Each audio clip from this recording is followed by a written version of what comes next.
할렐루야. 예.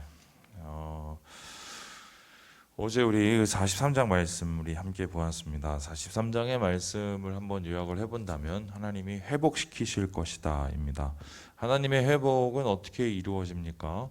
광야에 길을 내고 사막에 강을 낸다. 이 광야에 길을 낸다는 것은 하나님께서 이스라엘이 다시 바벨론에서 예루살렘으로 돌아오는 길을 내신다는 것이고, 그리고 사막에 강을 낸다는 것은 무엇입니까? 하나님이 이들에게 오늘 말씀하시는 것처럼 성령을 부어주신다는 약속이었습니다.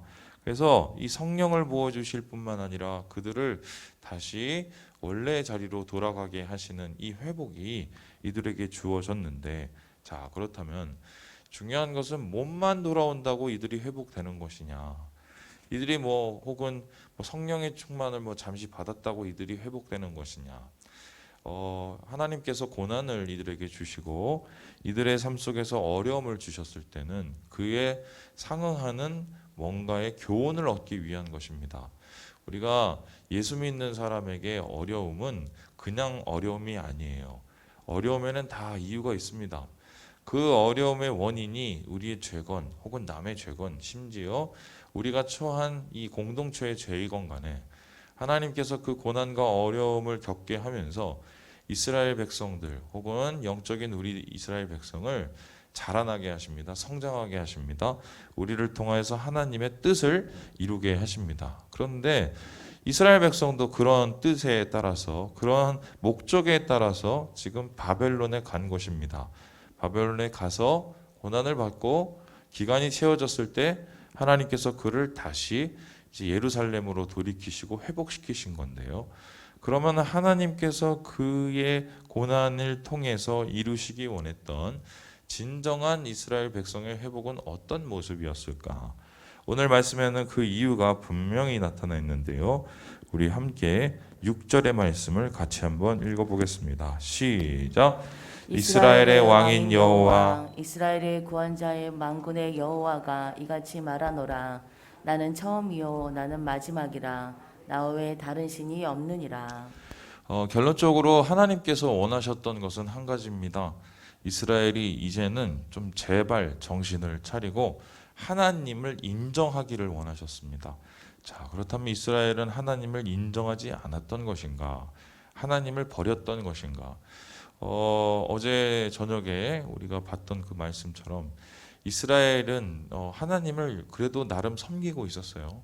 제사도 지내고 제물도 갖다 바치고, 그러한 제사와 제물을 하나님 앞에 바쳤지만 하나님이 그것을 인정하지 않고 나는 그것을 받은 적이 없고 들은 적도 없다고 말한 이유가 무엇이었습니까? 그 제사와 제물 안에는 그들의 중심이 담겨 있지 않기 때문입니다. 한마디로 잘못 하나님을 섬기고 있었기 때문인데요. 그러면 하나님을 잘못 섬긴다는 것은 어떤 뜻이었을까요? 이 십계명에는 분명히 그 이유가 등장하고 있습니다. 십계명의 첫 계명은 나 외에 다른 신을 섬기지 말라. 그리고 두 번째 뭐예요?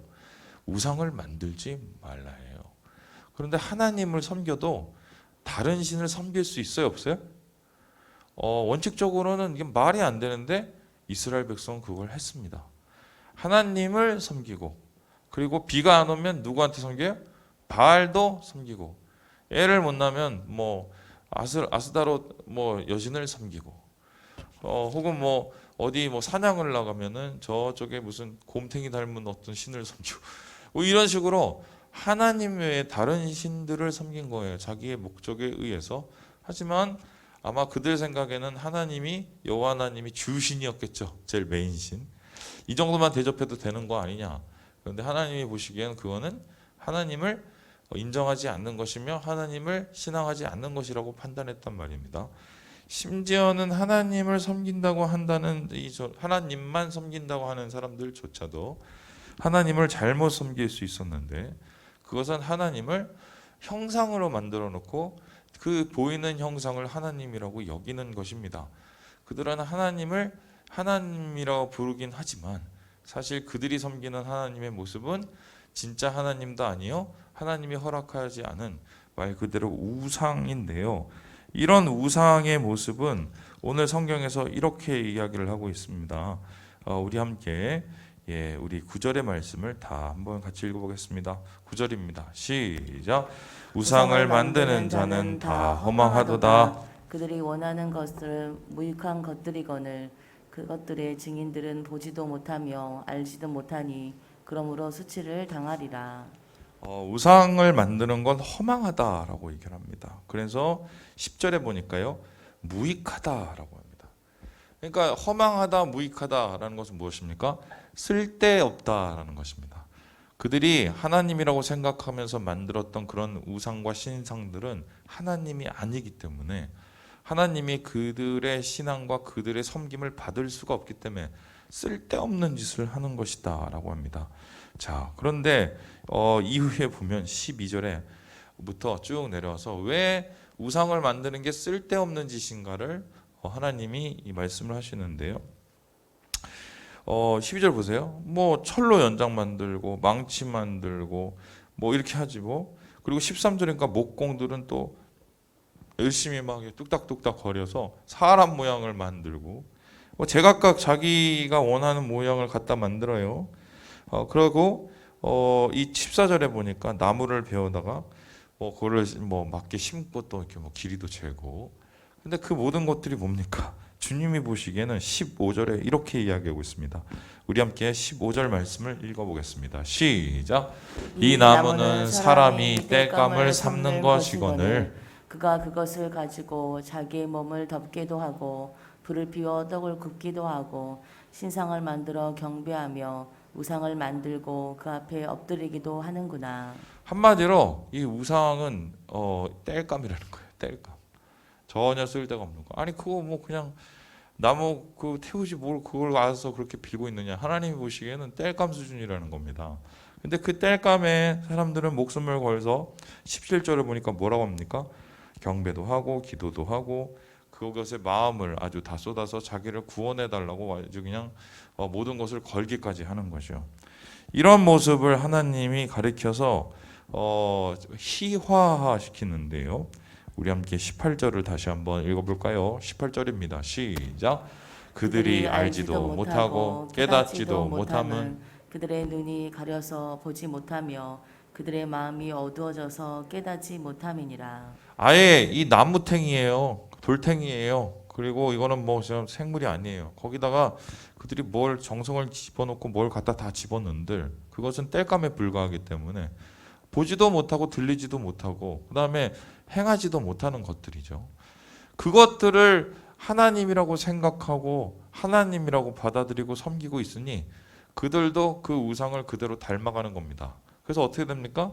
우상처럼 듣지도 못하고 깨닫지도 못하고 감각하지도 못하고 그들의 하는 짓이 다 어리석었을 뿐이죠. 그래서요 그들의 영혼이 한마디로 무감각해지고 그들의 영적 감각이 완전히 쇠하여져서 결론적으로 그들이 어떻게 됩니까? 이 20절에 이렇게 얘기합니다. 그는 죄를 먹고 허탄한 마음에 미혹된다. 그리고 뒤에 보세요. 자기의 영혼을 구원하지 못한다. 그리고 이 뒤에 뭐라고 합니까? 거짓 것이 있지 아니한다. 거짓 것을 그냥 한마디로 거짓된 삶을 살고 있다라는 것입니다. 오늘 이 말씀을 들으면서 그런 생각을 하시는 분들이 있겠습니다. 뭐 우상 섬기는 거 당연히 하나님 싫어하시고 하나님께서 당연히 뭐 그것을 좋아하시지 않을 뿐만 아니라 이방신 섬기는 건 더욱 그렇지. 이렇게 생각할지 모르겠어요. 나는 그런 거 안 섬겨. 요즘에 뭐 그런 거 섬긴 사람 얼마나 있겠어. 근데 우리가 요즘엔 무슨 소위 말해서 뭐 나무떼기를 갖다 놓고 거기에 절하고 돌탱이를 만들어 놓고 절하시는 분은 그렇게 옛날보다 많지는 않아요. 물론 아직까지 그런 분들이 적잖이 있어요. 심지어는 이제 돈 들어 만들어 놓고 탑을 세워 놓고는 거기다가 매일 무슨 1천 기도회를 하시는 분들도 제가 본 적이 있어요. 근데 우리가 그러한 행위를 하진 않는다고 해도 우리가 그러면은 하나님을 온전히 섬기고 있다는 것을 자신할 수 있을까? 여러분, 섬긴다는 건 뭐냐면요. 의지한다는 것입니다. 섬긴다는 것은 무엇입니까? 마음을 쓴다는 것입니다. 섬긴다는 것은 뭡니까? 그것을 굉장히 신뢰한다는 것입니다.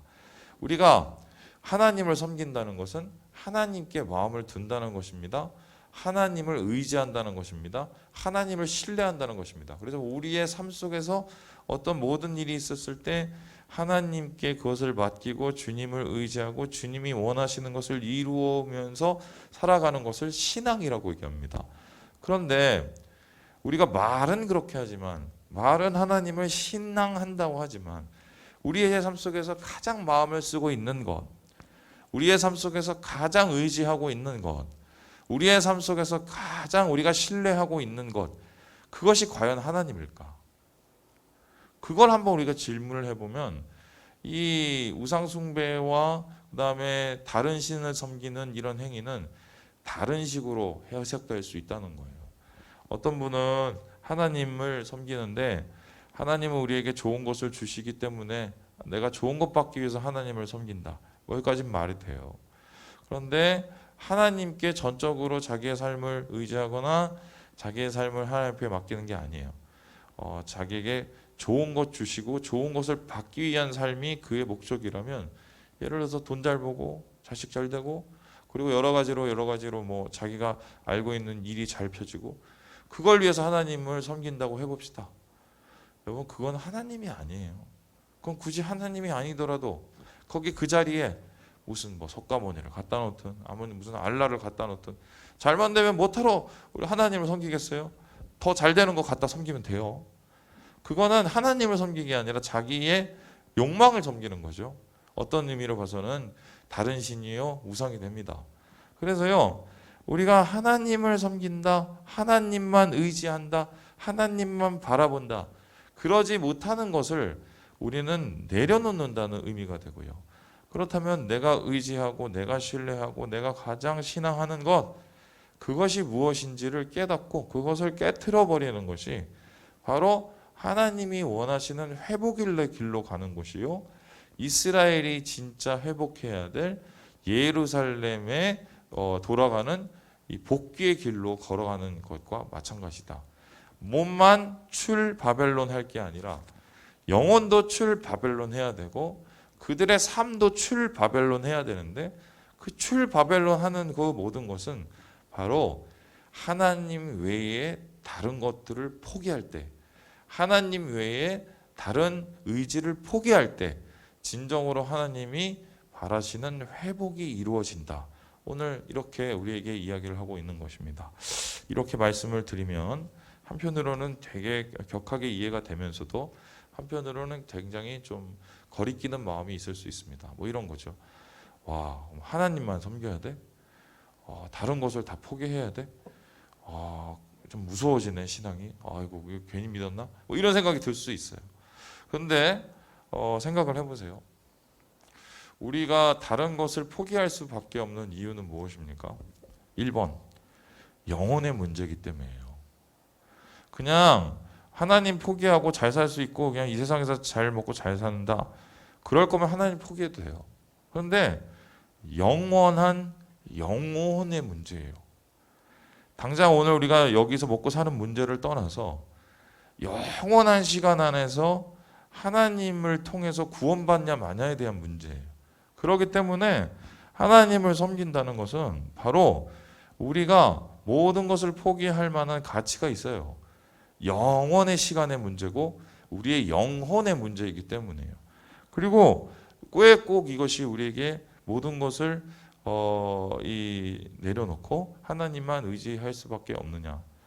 하나님께서 분명히 말하고 계시는데, 그렇게 우리가 주님을 의지하고 따를 때 주님은 우리를, 그래 너 잘하고 있어, 내가 너 기억하고 있을게, 나중에 여기 천국 오면 잘 해줄게, 이렇게만 생각하는 게 아니라 그의 의를 이루는, 하나님의 뜻을 이루는 자들을 주님이 기억하시고 이 모든 것을 더하여 주신다고 얘기했어요. 왜 더하여 주시냐? 이 세상에서 주님의 백성들이 주님을 위해서 살아가는 것을 하나님이 기뻐하실 뿐만 아니라 그 사람들을 축복하시고 그 사람들을 통해서 하나님이 영광을 나타내기 원하시는 거예요. 그러니까 내가 하나님의, 요즘 보시면 뭐예요? 그 광고판인 거예요. 하나님의 LED 광고판인 거예요.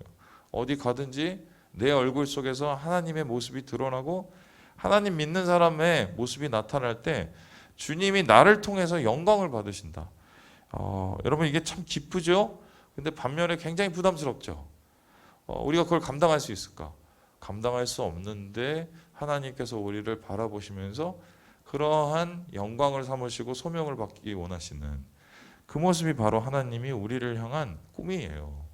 그래서 이스라엘 백성은 그렇게 망가지고 포로가 되고 완전히 바닥에 떨어져 있지만 하나님은 여전히 그들을 가장 사랑하는 자, 가장 하나님의 꿈이 되는 자, 가장 하나님의 영광을 나타내는 자로 삼으시고 하나님만 의지할 때 하나님께서 세우시는 놀라운 영광을 주시기 원하셨던 것입니다. 그래서 하나님께서는 그들에게 이렇게 이야기를 하고 있습니다. 우리 함께 5절의 말씀 읽고 마무리하도록 하겠습니다. 5절입니다. 시작. 한 사람은 이르기를 나는 여호와께 속하였다 할 것이며 또 한 사람은 야곱의 이름으로 자기를 부를 것이며 또 다른 사람은 자기가 여호와께 속하였음을 그의 손으로 기록하고 이스라엘의 이름으로 존귀의 여김을 받으리라. 예, 이게 하나님이 짜놓으신 이들의 회복의 마지막 그림의 모습이다. 나는 여호와께 속한 사람. 정확하게 말하면 주님만 섬기는 사람. 주님만 섬기는 사람은 여호와께 속한 자요. 내 모습이 옛날에 야곱과 같이 비참한 모습일지 모르고 내 모습이 바벨론의 포로와 같이 처참한 모습이었을지 모르겠으나 주님의 손으로 존귀 여김을 받는 하나님의 사람이라는 이 자존심, 하나님이 그들에게 다시 회복시키시고 하나님이 그들을 다시 영광의 자리로 복귀시키는 이 이야기가 오늘 이사야서가 이스라엘 백성에게 주는 회복의 메시지입니다. 말씀을 마칩니다. 우리는 하나님만 섬기는 자입니다. 하나님만 섬기는 자는 하나님이 지키십니다. 존귀 여기십니다. 이런 은혜들을 누리시고 오늘 하루 삶 가운데 주님과 함께 동행하시는 사랑하는 주의 백성 되시길 주님의 이름으로 축원합니다.